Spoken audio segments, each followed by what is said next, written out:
So, do you want to start by introducing yourself? Yeah, sure. Hello, my name is Brian Judge. I'm a cartoonist. I am the creator of Zomic Book. I am currently a 25-year-old deadbeat working at a call center, and comics are how I keep from going crazy. Right. So, how long you been at the call center? This is like a recent job. I've been there for maybe, I think 1 month and a year now.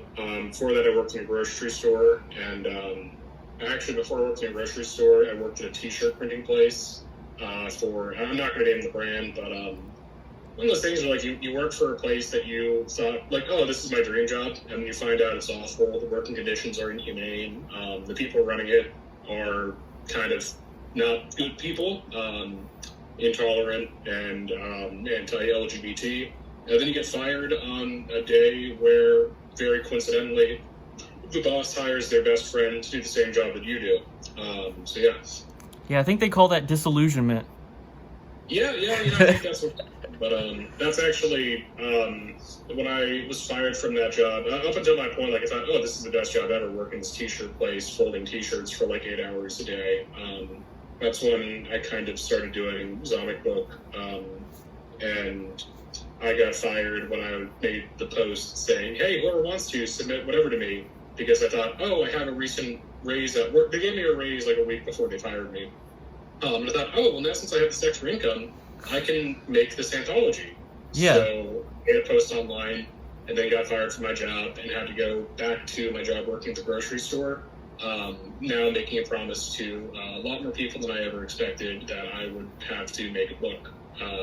It's fun, Oh man, I didn't know about that. I also worked at a grocery store when we were making that, which is funny. Oh, really? Yeah. Nice. I mean, you and I were the same age, and I was also working at a grocery store.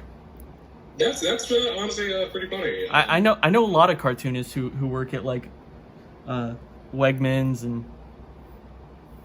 Yeah, I forget. Are you where are you based? I'm in Arkansas. I worked at a place called Harps. Yeah. Cool.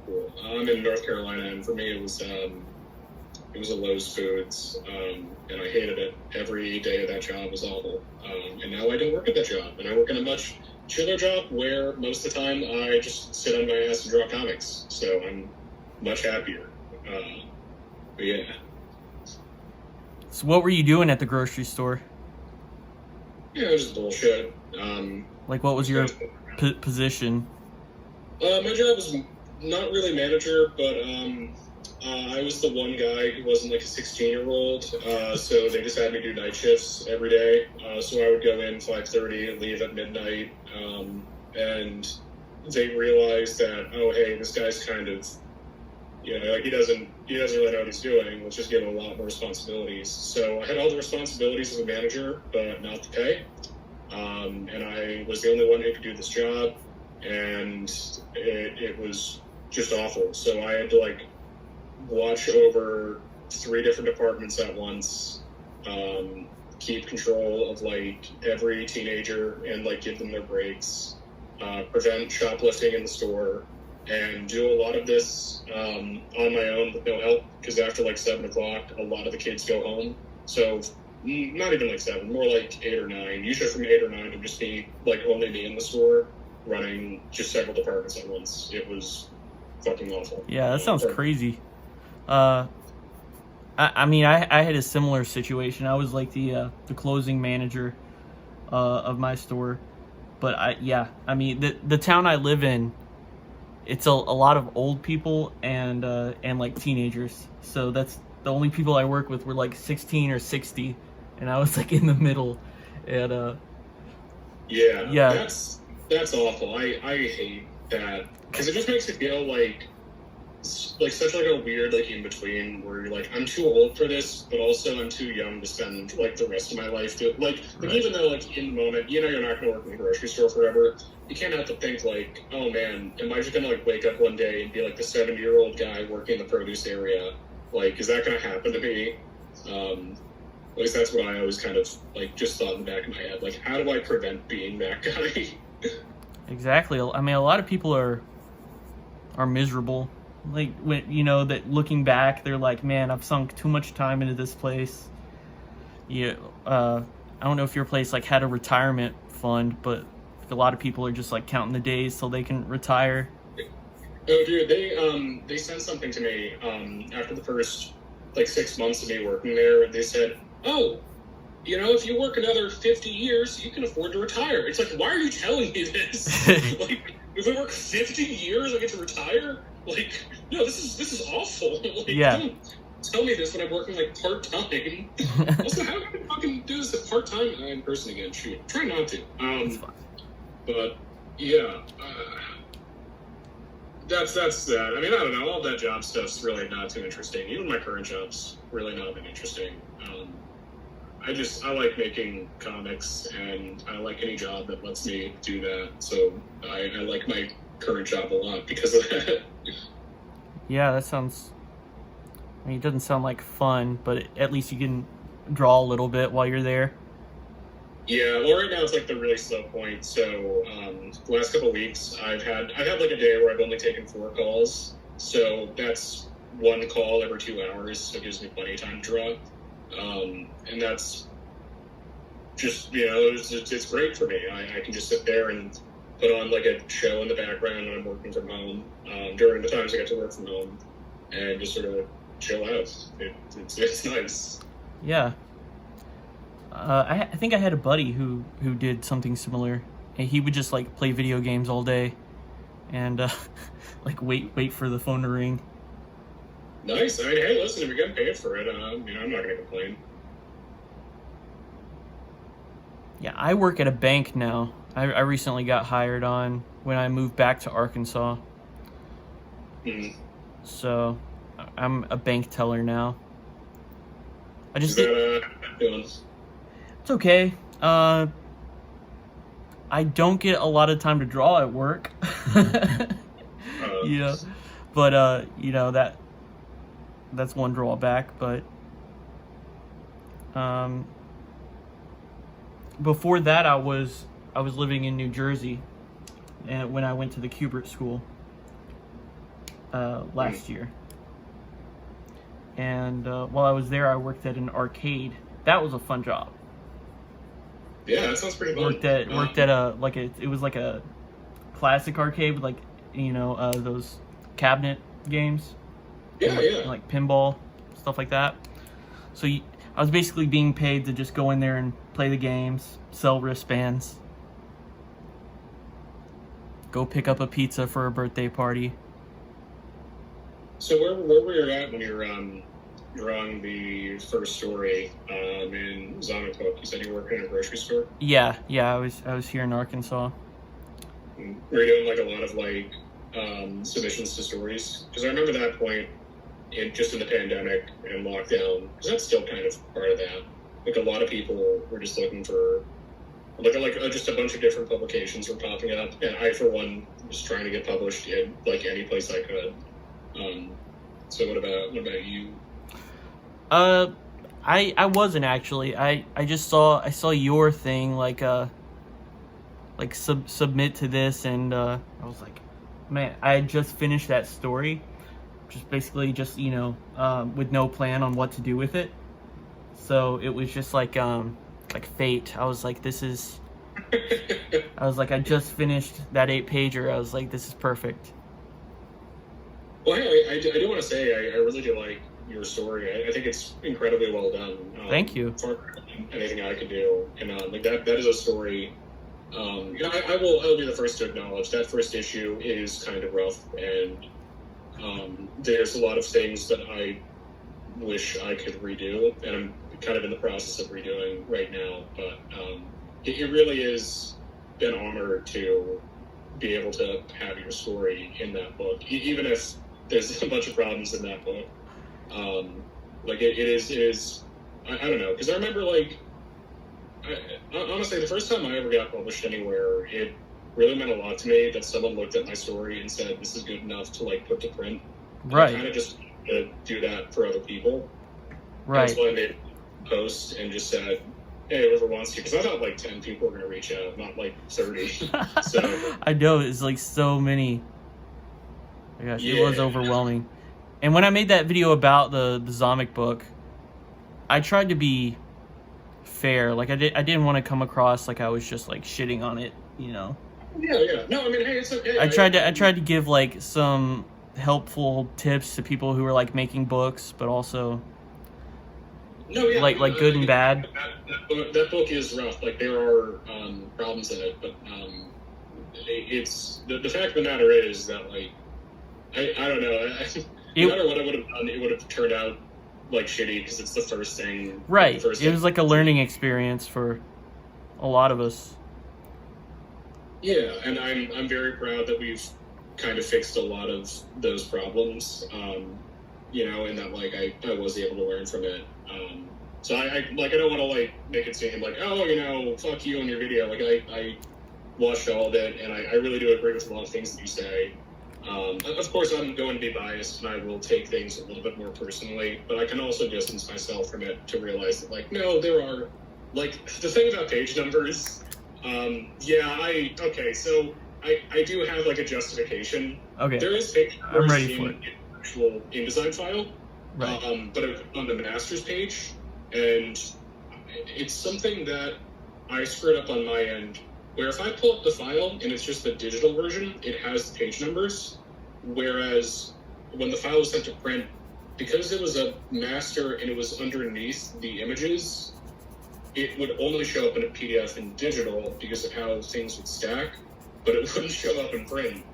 And that is something I'm very embarrassed about, and like, it's like the ongoing joke we have with everyone in that kind of community that like, we can't do page numbers for shit. Like it's you have to like triple check everything because like I made the mistake a few times after that. Like only like recently have I figured out how to not make that. It's like a basic thing. But I mean, hey, honestly, that's how it goes. You learn a lot when you make something, and you know, it's I don't know. I think it's funny at a certain point. Like I'm not gonna. Like, yeah, there are mistakes in it, and not having page numbers is kind of a big deal. Hey, but, you know. Hey, I'm not perfect either. I made a mistake in that book too. Let's see if I can find that copy. Unfortunately, I don't think I have any copies. I think I sold out of the last issue, like last week. So.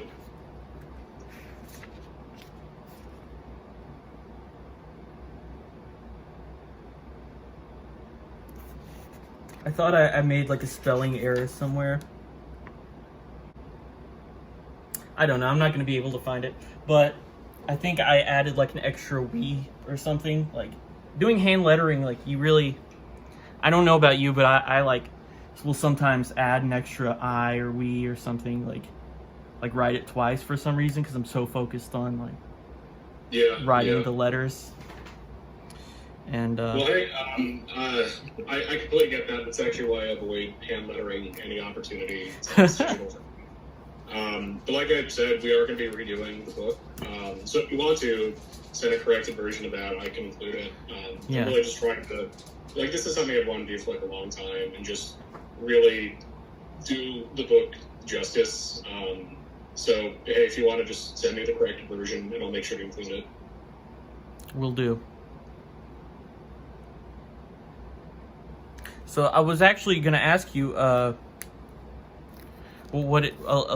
your process. Like, can you explain your process? Because you put out a lot of comics. I'm impressed by your output. Thank you. You're very prolific on Instagram. Just my process when it comes to making comics, or when it comes to making like a book or anthology? I meant comics, like. Okay. So when it comes to making comics, I don't really turn off my brain. I think of as many different ideas that I can because I am my own worst critic, and I'm never satisfied with anything that I do.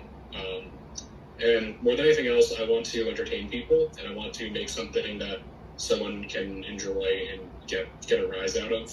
Mm-hmm. So my process is doing things that I think are interesting and fun, because if I can entertain myself, maybe I can entertain someone else, and challenging myself. And that's why I kind of make as many comics and try to do as many different things, because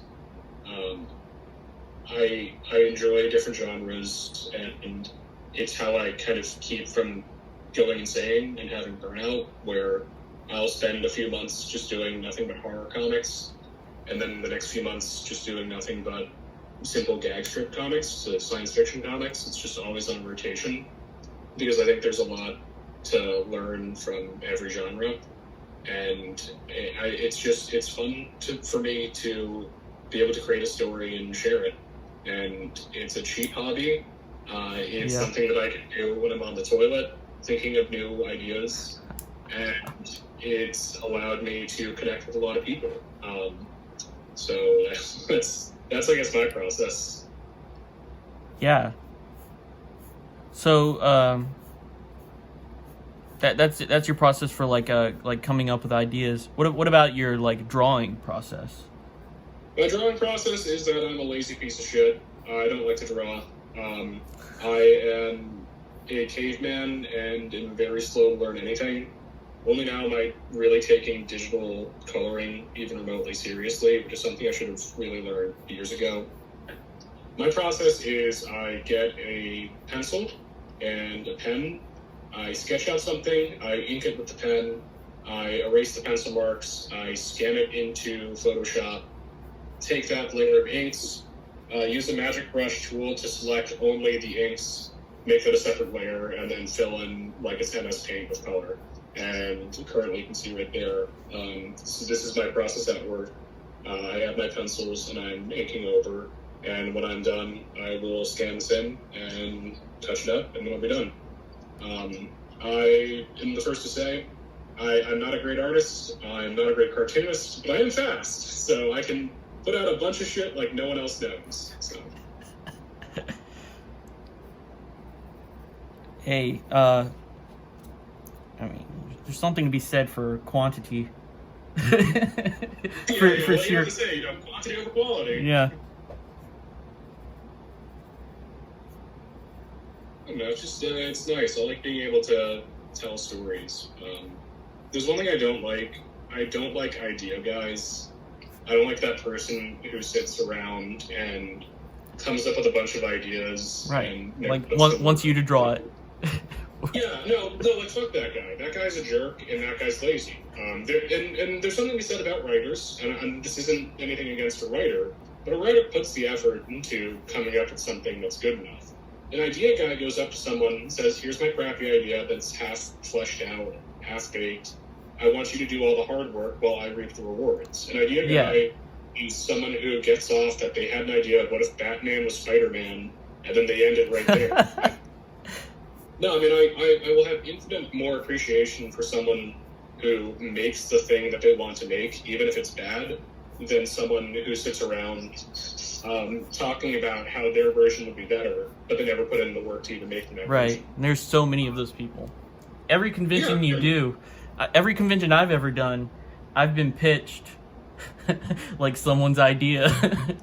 Yo, you should draw my comic. Like, I have such a good idea, you know? Yeah, fuck your idea. Why would I want to do your idea? You know? Well, they don't realize like how much time it's going to take on your end, like what a commitment is, and how much you have to believe in it to commit that amount of time to their idea, and how much time comparatively have they spent thinking of it and thinking it through. Really, like you're asking me to dedicate how many hours of my life, days, weeks, to this thing? For your project, what do I get out of for this? your brainchild.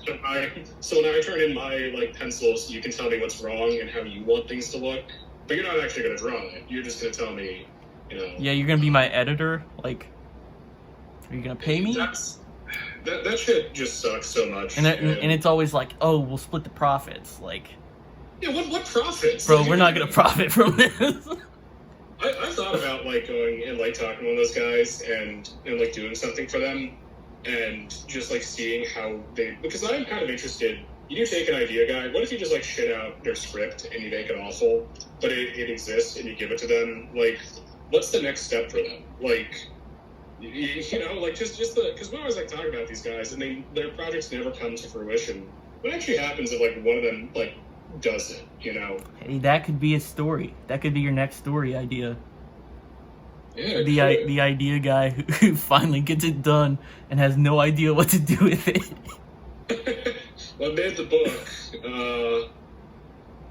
I don't know. Yeah, he goes to conventions. He buys like a table at a con, and people are like, "Oh, sweet, this is your book. Did you draw it?" And he's like, "No." And they're like, "Did you write it?" And he's like, kind of, a little bit. Did Stan Lee write?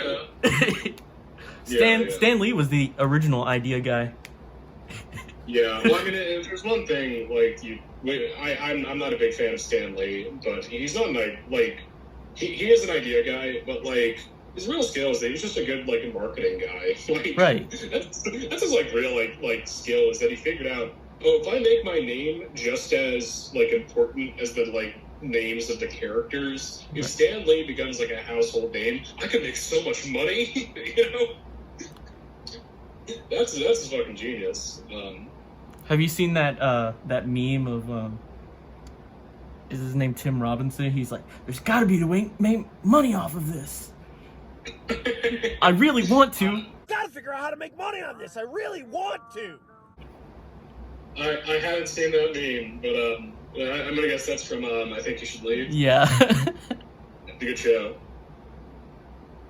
I don't know. Honestly, when talking about all this stuff, sorry, I do honestly have Zombie Book issue 1 kind of on the brain, so I might, if it's okay, kind of talk about that. Yeah, go ahead. So, I've had experiences with idea guys, not as many since I'm a bad artist, and they look at my art and go, "I don't want to work with you," but it still happens, and I've been in situations where, like, some guy says, "Hey, let's go do this together," and then I do put in the time and energy, and then they don't, and I'm just kind of used, and it sucks. So when I was making Zombie Book, my whole thing, the reason why I didn't want to do any genres is because I wanted to encourage people to make whatever they wanted to make. Like, I'm really not concerned about making money when doing this. I don't really care about making any profits or being famous or anything like that. I just enjoy making comics, and I want to help support other people who make comics by, again, giving them like a place that they can submit their work to and be published for the first time. So that way, when they do submit something to the next anthology, they could say, "Oh, well, I was in this book." Like, that's really the only intent. So, the book itself doesn't follow any rhyme or reason. Every story is different. They're different genres. It's for different age groups. And I wanted to embrace every type of comic. I wanted to give people a place for, like, even if you're, like, niche, I don't know, your niche fantasy comic about goldfish that also want to be space pilots. I want to give you a place where you can submit that. Because, I don't know, like, doing this and having fairly ranged work, I don't know, about my own shit, I found it was really tough to find any place that would want to let me publish my stuff. And the places that did were like, "Well, we only want to do like a Western comic, or we only want to do like a this or that." So, I don't know. That was kind of my way of saying, "Hey, anyone who wants to, I will accept your comic, and I won't reject your pitch." So, things I've kind of later issues had to pull back on because, I mean, now that I'm doing this and I have to worry about money and making a profit because this shit's very expensive to do. I have to take it more seriously, which has been a good thing. I think it's made me more conscious and helped me be a better editor. But has there? Oh yeah. Mm-hmm. Oh, I'm sorry to interrupt. I was just gonna ask, like, is there anything you would like put your foot down and be like, "This isn't going in"?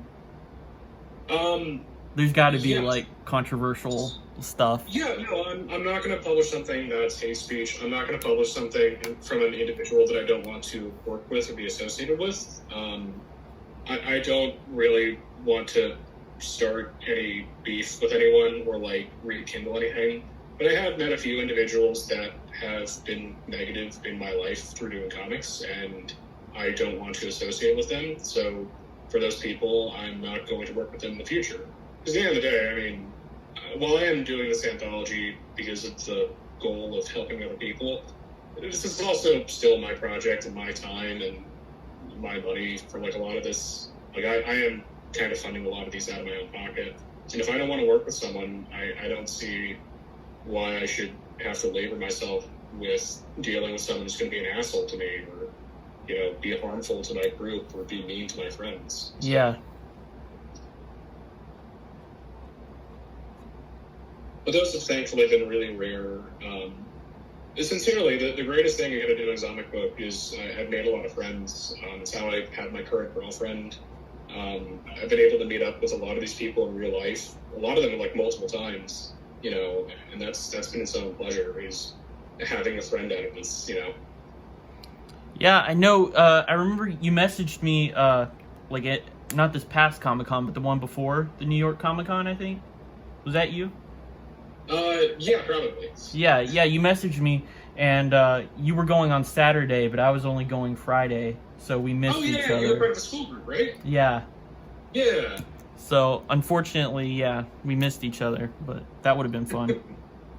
Yeah, well, there's always next year, because I always go to that, but, you know, I don't know, like, I don't understand, we're all on the same level. Well, not really, some people are, we're all working and doing the same thing, is a better way to put it. Why not just, you know, be friends with each other, you know, like, why, it's like I forget what the group is, they have the one podcast, they like Gutter Boys, and they were starting shit with, like, Scarf newspaper magazine. It's like, Scarf, they're like, nice people, like, why, you know, let's all just hang out and have a good time. But unfortunately, some people are kind of jerks. I don't know. Yeah, that is dumb. I like Scarf too. I met one of the guys that does that. Yeah, no, they're really nice. Yeah, they're kind of doing the same thing too. That's like a free paper, isn't it? Yeah, it's I think Portland based. Yeah. They're really nice though. They are like the Gutter Boys. The Gutter Boys, they are like shit starters. Like I know that they like were trying to start stuff with like the kayfabe guys. Yeah, I just don't see a point in it. I mean, that's not constructive. It's to get clicks. It's to get like people looking at you. Like. Oh yeah. Well, because it's easy to feed into negativity. I mean, you get more of a reaction. I guess here it's much more. I mean, just entertainment-wise, our brain wants to be critical. Like, we want to, like, it's easy to say, fuck this thing sucks, than say, hey, this thing's really good, let's talk about how great it is, you know? Like, like, the people feed on that shit, you know? Yeah. People love drama, too. They do. Me too. I'm not saying I'm better than anyone else, you know? I would drama queen. Drama queen myself. Yeah. Well, I just got a notification that says our Zoom meeting is going to end in 10 minutes. So, yeah, unfortunately. So we're going to have to wrap it up in a few minutes. But if there's anything else you want to talk about or plug. Yeah, sure. So, Zomic Book is something that I worked very hard on, and we're going to be, like I said, updating that. Zomic Book Issue 2 is a book that fixes a lot of the problems in the first issue and is really where we kind of solidify what we do. Again, I'm proud of any book that I make because it means I was able to see a project through and I was able to learn because of it.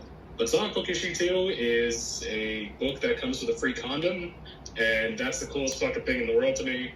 We also have a Tomb of Terror, which is a horror anthology. Me and a few other, just a handful of artists worked together to make, which is something I'm really proud of, just in time for Halloween. Not really, it's Halloween Day when we're recording. By the time this is probably out, it'll be after Halloween. So if you want to get a book during November, pick up Tomb of Terror. Again, that's oneandonlycomics.com. I think there was like I think I had like one other thing I wanted to bring up. But I can't remember off the top of my head, so. Oh yeah, check out my Instagram, One and Only Comics, but instead of spaces, they're underscores, it's a fucking awful title. And also Zomic Book Instagram. We just did 31 Days of Monsters every day for the month of October. We posted a monster. And also check out my Big Fat it's really big. It's juicy, it's wet, it's very, you know, I have a massive It's large and impressive. You can check it out on my Instagram, where I post pictures daily. It's very impressive. Everyone that looks at it says, "Wow, this is so big." I never, even when when a woman ate my life, but I have a really big, so that's pretty cool. Okay, we may have to cut some of that. I mean, I kind of. This is what I do. Like, I just. If you're talking for any longer than what we're doing, I would just say nothing but that sort of shit. That's Discord, like, in the fucking Discord, I just say nothing but, like, stupid nonsense. Anyway, I guess here's the last thing. Here's, Oh, nice. guy. I fucked his face up. I had to use whiteout. I drew, my characters, Doug Dog and Paul Pig from my new comic. Cat and Dog plus Pig and Frog, and Pig and Frog, whatever. It's something I've been working on. Nice. All right, well, it was good talking to you. Yeah, good talking with you too. Yeah, well, I'll have to have you back on the channel sometime. Yeah, well, hey, I'm always here, so I'll talk to you later. Okay, see ya. Bye.